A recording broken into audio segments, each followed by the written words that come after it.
இயேசு இந்த நாட்களில் உங்களை பார்த்து சொல்லுகிற ஒரு சுத்திகரிப்பின் நிமித்தமான ஒரு வார்த்தை. யோவான் 15:3 சொல்லப்பட்டிருக்கிறது. நான் உங்களுக்கு சொன்ன உபதேசத்தினாலே நீங்கள் இப்பொழுது சுத்தமாய் இருக்கிறீர்கள்.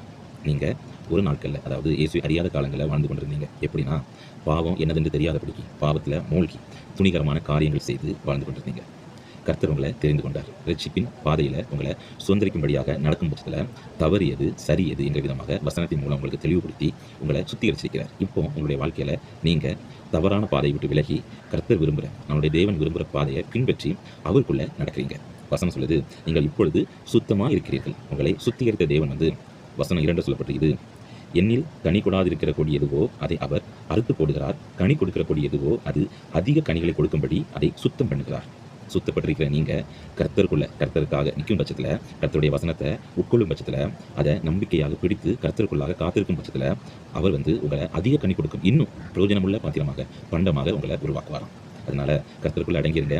அதாவது கர்த்தர் என்ற மரத்தில் நீங்கள் ஒரு காயாகவோ ஒரு பழமாகவோ இருக்கும் பட்சத்தில் அவர் உங்களுடைய வாழ்க்கை எப்படி ஆக்குவார்னா, அந்த வாழ்க்கை நிமித்தமாக நீங்கள் சந்தோஷமாக இருக்கிறது மாத்திரம் இல்லைங்க, உங்களை சுற்றி உள்ளவர்கள், உங்கள் குடும்பத்தில் உள்ளவர்கள் எல்லாருமே மகிழ்ச்சி அடையும்படியான ஒரு வாழ்க்கை நெறிமுறையாக உங்கள் வாழ்க்கையை அவர் கனி கொடுக்கிற வாழ்க்கையாக மாற்ற அதிக வல்லவர். கர்த்தருக்குள்ளாக சுத்தமாக இருங்கள், நீங்கள் கனி கொடுப்பீர்கள்.